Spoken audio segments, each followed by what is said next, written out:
마가복음 11장 1절에서 11절까지의 말씀입니다.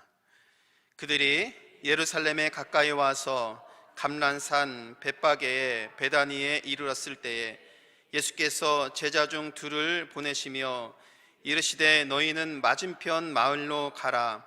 그리로 들어가면 곧 아직 아무도 타보지 않은 나귀 새끼가 매여 있는 것을 보리니 풀어 끌고 오라. 만일 누가 너희에게 왜 이렇게 하느냐 묻거든 주가 쓰시겠다 하라. 그리하면 즉시 이리로 보내리라 하시니 제자들이 가서 본즉 나귀 새끼가 문 앞 거리에 매여 있는지라. 그것을 푸니 거기 서 있는 사람 중 어떤 이들이 이르되 나귀 새끼를 풀어 무엇 하려느냐 하매 제자들이 예수께서 이르신 대로 말한 데 이어 허락하는지라. 나귀 새끼를 예수께로 끌고 와서 자기의 겉옷을 그 위에 얹어 놓음에 예수께서 다시니 많은 사람들은 자기들의 겉옷을 또 다른 이들은 들에서 벤 나뭇가지를 길에 펴며 앞에서 가고 뒤에서 따르는 자들이 소리 지르되 호산나 찬송하리로다. 주의 이름으로 오시는 이여 찬송하리로다. 오는 우리 조상 다윗의 나라여 가장 높은 곳에서 호산나 하더라. 예수께서 예루살렘에 이르러 성전에 들어가사 모든 것을 둘러보시고 때가 이미 저물매 12 제자를 데리시고 베다니에 나가시니라. 아멘. 하나님의 말씀입니다. 사랑하는 성도 여러분, 이 시간 종려 주일 예배로 함께하는 여러분 모두에게 우리 주님께서 주시는 세상에서 얻을 수 없는 그 풍성하신 은혜가 충만하기를 간절히 축원합니다. 오늘도 예배 가운데서 말씀 우리를 일깨워 주실 줄 믿고 또 주님께서 걸으신 이 고난의 길을 함께 묵상하고 이 말씀을 따라가면서 우리들에게 은혜가 되어서 이 각박하고 녹록지 않은 세상의 삶 속에서 우리 주님께서 우리들에게 용기와 힘을 주실 줄 믿습니다. 이런 말씀에 대한 기대감, 은혜에 대한 기대감을 가지고 함께 말씀의 은혜로 나아갑니다. 종려주일입니다. 우리는 종려주일을 매년 맞이합니다. 그리고 어쩌면 또 부활주일도 매년 우리가 맞이하지요. 여러분, 지난 사순절 어떻게 보내셨습니까? 정말 사순절을 보내면서 주님께서 말씀하시고 가르쳐 주신 그 말씀들을 묵상하면서 주님께서 우리를 향해서 오신 그 십자가의 길을 바라보면서 사순절을 보내셨습니까? 오늘 함께 보내는 이 종려주일은 주님께서 걸으신 고난의 길, 주님께서 가르쳐 주신 그 말씀이 최고의 절정의 단계로 오르기 시작하는 그 날입니다. 종려주일은 순환사를 완성하시기 위해서 예루살렘의 첫 발을 내디디신 주님의 그 모습을 우리는 볼 수 있지요. 예수님을 종려나무가지를 흔들면서 환영한 그 날을 기억하면서 그래서 종려주일이라고 우리가 말을 합니다. 고난주간의 시작이기도 한 것이지요. 이번 한 주간은 모두가 경건의 마음으로 그리고 절제하는 그 마음으로 십자가 고난받으신 예수님만을 묵상하면서 우리는 보내는 한 주간이 되어야 될 줄 믿습니다. 주님께서 예루살렘에 입성하실 때에 마가복음의 말씀, 오늘 말씀 속에서는 나뭇가지를 흔들었다고 이렇게 기록하고 있지만 요한복음의 말씀을 보면 종려나뭇가지를 흔들었다라고 이렇게 기록하고 있지요. 그래서 우리는 종려나뭇가지를 흔들면서 주님의 오심을 환영한 그 모습이 우리들의 머릿속에 잘 그려지고 있습니다. 여러분, 지금 화면을 보시면 종려나무가 이렇게 보이죠. 나뭇가지가 보이죠. 종려나무의 모습은 매우 키가 큰 그런 나무의 모습입니다. 그리고 이 가지가 하늘로 이렇게 이렇게 쏟아 있죠. 가지의 모습이 저는 이런 것을 보면서 종려 나뭇가지를 그린 이 모습 속에서 하늘을 향해서 하나님의 영광을 구하는 이런 백성들의 마음이 이 종려 나무라는 것에 그려져 있는 것이 아닌가라는 생각이 들고요. 나뭇가지를 보시면 부채살처럼 곱게 뻗어 있는 그런 모양이잖아요. 이런 모양에서 마치 빛을 나타내는 그런 모습이 또 이 종려나무 가지에서 보여지기도 합니다. 바로 이 나뭇가지에서 승리의 그 영광의 모습을 우리는 볼 수 있는 것입니다. 예수님께서는 나귀를 타고 예루살렘에 입성하셨지요. 그것도 말씀을 보니까 아무도 타보지 않은 나귀 새끼입니다. 어떠한 장군처럼 왕 중의 왕이신 우리 주님께서 예루살렘에 입성하실 때에는 장군의 그런 행렬처럼 생각을 하면 나귀 새끼를 타고 오르시는 예수님의 모습을 보면 한편으로 생각하면 조금 초라한 모습일 수 있겠다라는 생각이 듭니다. 여러분 생각해 보세요. 나귀를 타고 성에 입성해서 나귀를 타고 입성한 그 왕이 무슨 일을 할 수 있겠습니까? 일반적으로 사람들은 왕으로 오시는 분의 그 권세와 권위를 생각을 합니다. 군마를 타고 온 왕의 행렬을 생각을 하지요. 특별히 당시에는 로마가 통치하는 시대였습니다. 로마가 통치하는 시대에 자기들의 권세를 나타내는 방법을 통하여서 통치하는 수단 중에 하나가 군사 행렬이었습니다.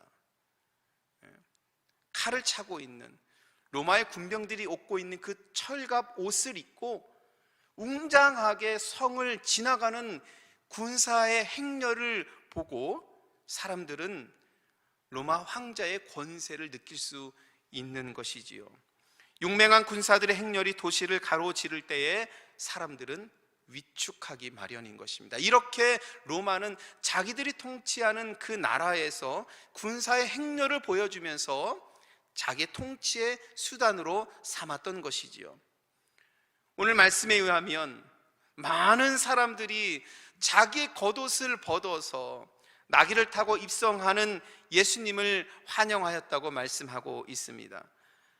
아무리 그런 모습이라고 하더라도 상대적으로 볼 때에 로마 군대의 행렬에 비하면 초라했을 것이라고 우리는 추측할 수 있겠지요. 우리는 사순절 기간 새벽 묵상 시간을 통해서 계속해서 반복되는 말이 있었습니다. 하나님의 통치와 세상의 통치라는 것입니다. 세상의 권세자들이 이 땅을 통치할 때에 하늘로부터 오는 하나님의 통치가 세상의 통치에 새로운 질서를 전하고 있습니다. 예수 그리스도가 이 땅에 오심으로 인하여서 하나님 나라의 질서를 가르쳐 주시기 시작했고, 세상의 통치 안에 하나님 나라의 통치가 완전하게 임하기를 주님께서 전하기 시작한 것입니다. 주님께서 예루살렘에 입성하실 때에도 세상의 통치자들과 같이 그런 모습으로 하지 아니하시고, 하나님의 통치와 지배는 세상의 것과 다른 것을 알게 하시는 그런 모습이지요. 주님은 겸손한 자로서 세상을 구원하실 것이라는 것을 나타내는 그 모습이 오늘 예루살렘 입성하시는 그 모습에서 보여지고 있습니다. 주님을 환영하는 사람들은 일반 백성들의 모습입니다. 일반 백성들의 모습을 보니까 그들은 로마의 이 군대 행렬, 그 행렬은 어떤 것이라겠습니까? 왕의 권세를 나타내는 그 행렬에 마음이 빼앗긴 사람들이 아닙니다. 여러분, 그들은 반대편에서 있는 로마 군대 행렬을 보면서 그쪽에 마음이 뺏겨서 그들의 발걸음이, 그들의 몸이 그쪽에 있을 수도 있었겠지요. 그러나 오늘 자기들의 겉옷을 벗고 주님께서 오시는 것을 찬양하면서 환영했던 사람들은 그런 권세자들의 행렬에 마음이 빼앗긴 사람들이 아니라는 것입니다. 여러분, 이런 마음이 여러분들이 지니시기를 간절히 바랍니다. 그리고요, 거기에 있는 사람들은 주님께서 오심으로 인하여서 아마 주님께서 지금까지 예루살렘 성에 입성하시기 전까지 주님께서 전하시는 그 말씀들 은혜가 참 많잖아요. 그리고 천국의 복음을 전하시면서 기적의 사건을 일으켜 주시고 귀신들을 내쫓으시고 연약한 자를 도우시는 이 예수님의 사역을 이미 본 사람들이 있습니다. 그래서 그들은 주님께서 오심으로 인하여서 진정으로 이 성을 새롭게 하실 것이다, 이 땅을 구원하실 것이다 라는 것을 믿었던 사람들이 있었겠지요. 그들이 찬양하면서 주님을 환영하고 있습니다. 또한 당시에는 유월절이었기 때문에 예루살렘에 수많은 유대인들이 몰려들었습니다. 이 성에 가득합니다. 어쩌면 예수님이 누구이신지 잘 몰랐던 사람들도 사람들이 자기 옷을 벗어서 환호하고 호산나 찬양을 하니까 아마 그 사람들 생각했을 것입니다. 쭈삣쭈삣, 도대체 무슨 일이야? 그죠? 저기에 사람들이 모여서 뭐 소리를 지르는데 도대체 무슨 일일까 하고 기웃기웃거리면서 그 사람들의 그 무리들에 끼어서 예수님의 입성을 바라보는 그러한 유월절을 지키기 위해서 온 사람들도 있었을 것입니다. 여러분, 이러한 장면을 우리 머릿속에 다 그려보십시오. 네? 그렇게 우리 주님께서 예루살렘에 입성하신 것입니다.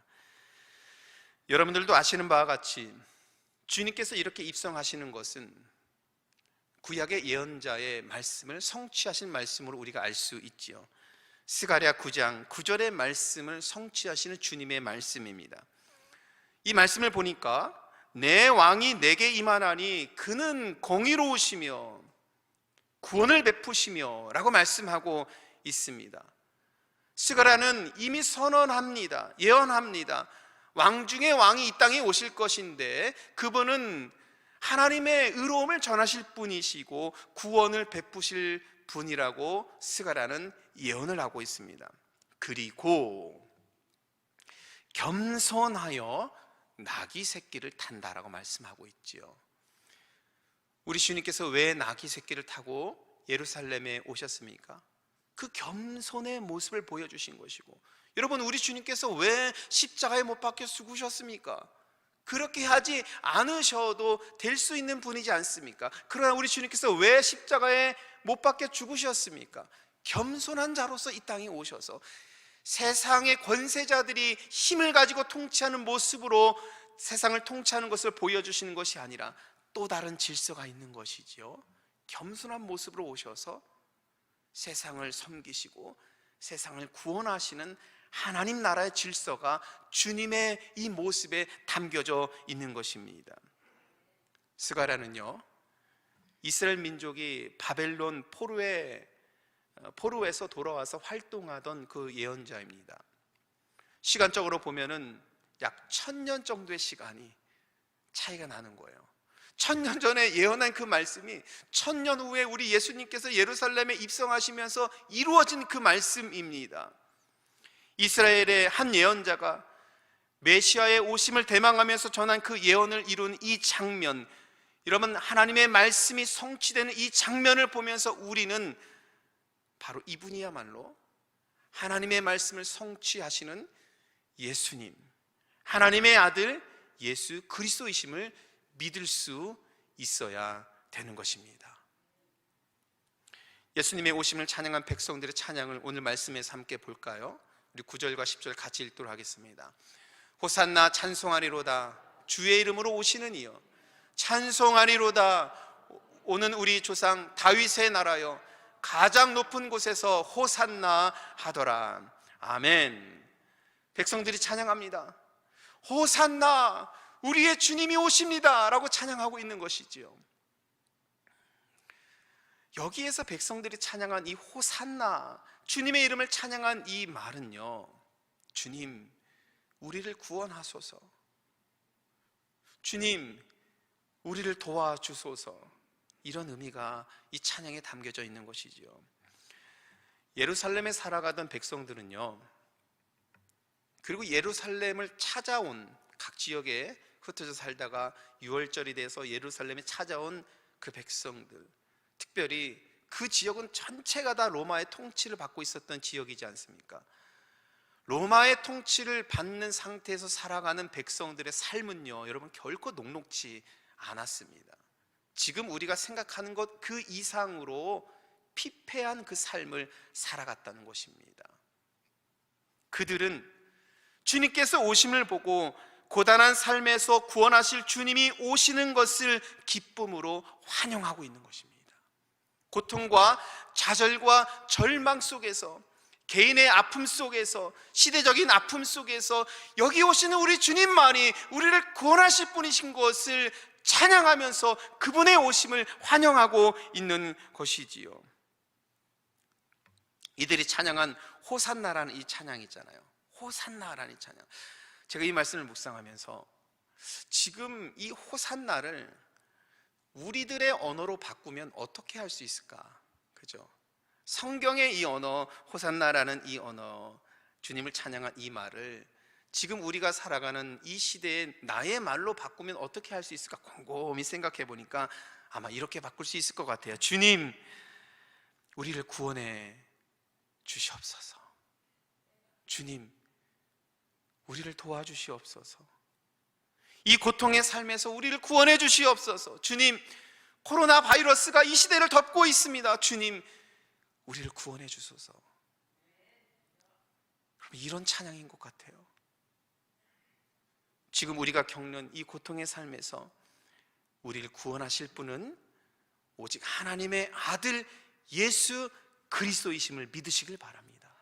그리고 그분을 기쁨으로 환영하고 종려나뭇가지를 흔들면서 영광 중에 오실 주님을 맞이할 수 있는 저와 여러분 되기를 간절히 소원합니다. 그들이 외치는 호산나는 바로 이런 의미라는 것입니다. 우리들의 고백이 되어야 될 줄 믿습니다. 어렵고 힘들게 살아가는 사람들이 여러분 오시는 주님을 바라보면서 무엇을 기대하겠습니까? 그들이 오시는 주님을 보면서 물질적인 축복을 기대하면서 그것을 간구하겠습니까? 세상적인 그 명예를 바라보면서 그것을 얻기를 간구하겠습니까? 로마의 황제처럼 그런 권세를 내가 갖기를 그들이 주님께 간구하겠습니까? 그것이 아니죠. 자기 그 고통의 삶에서 우리 하나님께서 주님을 통해서 손을 내밀어 주셔서 우리를 건져 주시기를 간절히 소원하는 그 마음이 백성들의 호산나라는 이 찬양이라는 것이지요. 더 나은 생명의 삶에 대한 소원입니다. 그 삶의 고통에서 구원하시는 왕이신 주님이 오시니 어찌 찬양하지 않을 수 있겠습니까? 그래서 호산나에는 백성들의 소원이 담겨져 있는 것입니다. 이 호산나라고 찬양하는 것에서는 주님을 바라보는 백성들의 믿음이 담겨져 있는 것이죠. 사랑하는 성도 여러분, 오늘 여러분들은 주님을 어떠한 마음으로 찬양하고 있습니까? 우리의 찬양에 이런 마음 담기를 간절히 축원합니다. 오늘 본문의 말씀을 읽으면서 예루살렘에 입성하신 주님을 바라보는 그 무리들이 찬양하는 그 말씀이 이렇게 기록되어 있잖아요. 우리가 누차 종려 주일 때마다 이 말씀을 읽으면서 그 무리들의 호산나 찬양의 소리를 듣고 예수님께서 입성하신 그 모습을 묵상하는데, 여러분 저는 오늘 이 말씀 속에서 또 한 무리를 보았습니다. 그런데요, 오늘 본문의 말씀에서는 그 무리들이 등장하진 않아요. 그들은 숨을 죽이고 있습니다. 시선을 피해 있어요. 오늘 본문의 말씀 속에서는 그들의 숨소리조차 보이지 않습니다. 그리고 그들이 어떤 시선을 지니고 있는조차 본문에서는 나와 있진 않습니다. 그러나 저는 백성들의 그 환호성 그 뒤에서 숨죽이고 지켜보는 어떠한 사람들의 숨소리와 그 시선을 봅니다. 그들은 로마와 결탁한 사람들이었고 타락한 제사장들과 서기관들입니다. 우리는 그들이 정확히 예수님께 어떠한 일을 행할 것인지는, 그들이 예수님께 어떠한 마음을 품고 있는지는, 예수님을 따르는 주의 백성들을 향해서 그들이 어떠한 마음을 품고 있는지는 우리는 금방, 예수님의 고난이 본격적으로 시작되면서 금방 알 수 있습니다. 그들은 예수님의 제자 중에 한 명인 유다를 속였습니다. 그리고 살해하려는 음모를 꾸몄습니다. 그리고 진실로 예수님을 십자가에 처형하게 되는 것입니다. 오늘 본문의 말씀 속에서, 오늘 우리는 본문을 묵상하면서 귀를 열어서 보이지 않는 그들의 시선을 봐야 되고, 귀를 열어서 그들의 소리를 들을 수 있어야 하는 것입니다. 호산나 하고 찬양하는 사람들의 뒤에 숨어서 숨을 죽이고 예수님께서 행하신 행적 하나하나를 지켜보면서, 그리고 그를 따르는 주의 백성들을 지켜보고 있는 엄습해 없는 그 어둠을 우리는 볼 수 있어야 하는 것이지요. 그러면서 이 말씀을 읽게 되잖아요. 그러면 긴장감이, 말씀을 다시 한번 나중에 읽어보십시오. 그런 시선이 이 문장에, 이 말씀에 담겨져 있는 것을 알고 이 말씀을 다시 읽으면 긴장감이 매우 팽배해집니다. 그들의 시선은 곧 닥칠 십자가의 고난의 사건을 암시하고 있는 것이고, 그들의 시선은 악한 자들의 시선이고, 그들의 시선은 선한 자들을 물리치려고 하는 어둠의 세력들의 시선이라는 것입니다. 여러분, 예루살렘에 입성하신 주님을 진심으로 환영하고 찬양하는 사람들은 주님을 만날 수 있습니다. 그런데 안 입고 온 시선으로 바라보는 사람들처럼 마음이 굳게 닫힌 사람들은요, 주님을 만날 수 없습니다. 우리 주님께서는 교만한 사람에게는 오시지 않습니다.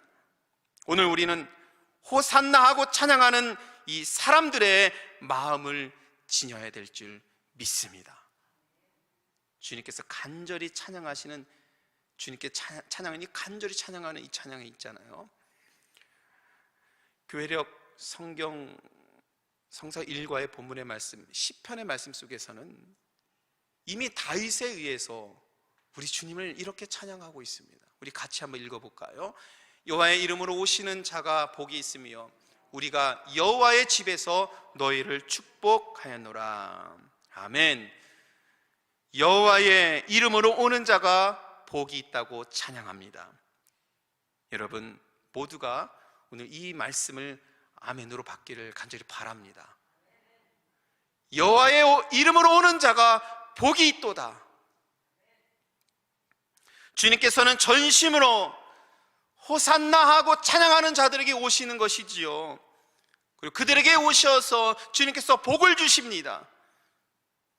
외로움이든 아픔이든 어떤 형태이든 삶의 무게가 너무 무거워서 상한 심령의 소유자 되시는 분들 계십니까?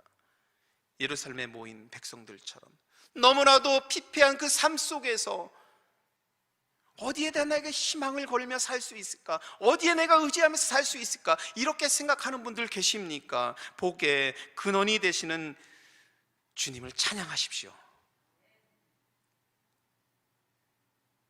예수님께서는 자신이 고난받을 것을 알면서도 그 길을 감당하시는 것은 예루살렘을 향한 그 사랑 때문입니다. 여러분, 그리고 이 사랑은요, 우리를 향한 하나님의 사랑입니다. 오늘 우리는 이 사랑을 알고선 주님을 호산나 하면서 찬양할 수 있어야 하는 것입니다. 우리 주님께서는 왜 예루살렘으로 향하셨을까요? 예루살렘은 다윗이 만든 도시이죠. 이스라엘 백성들에게 가장 중요한 도시이고 거룩한 그런 성입니다. 이스라엘이 가장 존경하는 다윗, 그가 만든 예루살렘에서 그의 후손 예수께서 오시는 것입니다.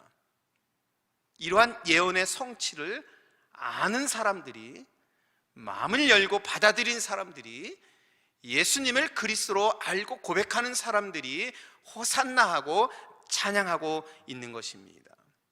여러분, 우리는 오늘날 신앙생활하면서 2021년 신앙생활하면서 우리 주님께서 어디로 오실까요? 이때 당시에는 주님께서 예루살렘 그 거룩한 땅으로 찾아오셨는데, 그러면 오늘 주님께서는 어디를 향해서 오시는 것이고 어디에서 우리는 찬양할 수 있어야 할까요? 여러분, 그 이단 사이비 종교 신천지를 잘 알고 계시죠? 이 신천지는 요한계시록 21장에 나와 있는 새하늘과 새 땅, 이것을 바로 곧 신천지라고 한 것입니다. 새하늘과 새 땅은 우리말로 바꾼 것이 신천지잖아요. 신, 새로운 거, 천, 지, 땅. 그래서 사실 여러분, 신천지라는 이름이 결코 나쁜 이름이 아니거든요. 좋은 건데, 사실 우리가 요즘에 교회 안에서 신천지라고 말을 하면은 굉장히 좀 거북스럽죠. 왜냐하면 이단 사이비 종교가 신천지라는 이름을, 그 말을 빼앗아 간 것 같습니다. 요한계시록 21장 2절에 보면 거룩한 성 새 예루살렘이 하나님께로부터 하늘에서 내려온다라고 이렇게 말씀하고 있습니다. 사망과 슬픔과 애통이 없는 새 예루살렘, 천국이 이 땅에 이루어지는 것, 하나님의 나라가 이 땅에 이루어진 것, 우리말로 하면 신천지인 거예요. 그런데 이만희라는 교주는 계시록 7장 4절에 나와 있는 14만 4천이라는 입맞은 사람을 잘못 해석을 해서 오직 이 14만 4천 명만이 새 예루살렘에 들어갈 것이다 라고 이렇게 교리를 만든 것이죠. 그래서 이 교리에 한번 접어든 사람은 14만 4천에 들기 위해서 안간힘을 쓰는 것입니다. 영원한 생명으로 나아가는 14만 4천이라는 숫자에 들으려면 여러분, 가정이 중요하겠어요? 그래서 가정 파탄이 일어나는 거예요. 여러분, 학교가 중요하겠어요? 그래서 학교를 다 휴학하는 겁니다. 직장이 중요하겠습니까? 14만 4천에 들어가야지 내가 영생하는 삶을 얻는다라고 배웠는데요, 그렇기 때문에 직장을 다 때려치는 거예요. 이 교리에 들어간 사람들은요. 그러나 신앙적으로 새 예루살렘을 기대하고 갈망하는 것은요, 여러분, 결코 잘못된 것은 아닙니다. 요한계시록의 말씀에서 분명히 말씀하고 있잖아요.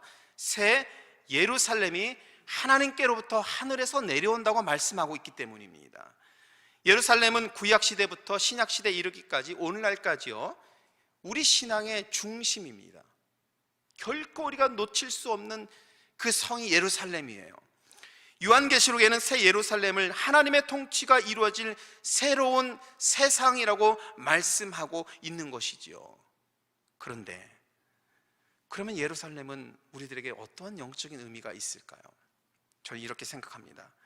우리에게 예루살렘은 어디인가요? 오늘 주님께서 그 예루살렘으로 찾아가십니다. 이 종려주일에 오늘 우리가 호산나하고 주님을 찬양한다면 바로 이곳이 예루살렘인 줄 믿습니다. 오늘 우리가 전심을 다하여서 예수님이 하나님의 아들 그리스도이심을 고백하고 그분의 이름을 찬양하며 우리를 유일하게 구원하실 분이심을 고백하며 그분의 이름을 높인다라면, 오늘 여기에서 우리가 그런 마음으로 고백으로 찬양한다라면 여기가 새 예루살렘입니다. 여러분, 우리가 주님의 이름을 찬양하길 원합니다. 전심을 다해서 주님의 이름을 높이기를 간절히 소원합니다. 바로 이곳에 주님께서 오시고 새 예루살렘이 되고 이곳에서 하나님의 통치가 시작이 됨을 여러분 믿으시길 바랍니다. 이런 믿음을 지녀야 합니다. 여러분, 회복이 필요하십니까? 여러분 가운데 질병 가운데 아파하면서 질병의 치료를 받기를 원하시는 분들 계십니까? 코로나 전국 속에서 너무나도 힘들어서 도움이 필요하고 구원받기를 원하시는 분들이 계십니까? 간절히 바랍니다. 호산나 하면서 주님의 이름을 찬양하십시오. 바로 그곳에 주님께서 오늘 오십니다. 그리고 우리 주님께서 우리를 구원하시기 위해서 오십니다. 여러분들의 가정에서 주님을 찬양하시길 원합니다. 여러분들의 일터에서 주님을 찬양하시길 간절히 소원합니다. 그러면 주님께서 마음의 문을 열지 않고 환호하는 백성들 뒤에서 불신의 마음을 가지고 주님의 행적이 어떤가를 바라보는 그런 사람들이 아니라 온 마음 다 활짝 열고 주님을 찬양하는 백성들에게 구원을 베풀어 주셨듯 오늘 우리들에게 구원을 주실 줄 믿습니다. 또한 여러분, 저는 이 사순절 기간을 보내면서 저는 항상 이렇게 기도를 합니다. 먼저 주신 말씀을 위해서 먼저 기도하고 그 말씀을 받고 내가 말씀을 이루는 삶을 살기를 하나님 나를 인도하셔서 나를 위해서 기도하고, 두 번째는 우리 교회를 위해서 기도하고요, 세 번째는 열방을 향한 기도를 저는 이렇게 항상 합니다. 이 나라 민족 세계를 향해서 이렇게 늘 기도하는데 지난 사순절 기간 동안 매우 마음이 아픈 그런 사건이 미얀마에서 일어나고 있는 사건입니다. 어제도 수많은 사람들이 죽게 되고 10살 된 아이들도 죽게 되는 그런 일들을 뉴스에서 접할 때마다 너무나도 가슴이 아픕니다. 그곳에 남아있는 선교사님들, 교회들, 그리고 그곳에 남아서 교회를 지키려고 하면서 하나님의 선하심을 전하려고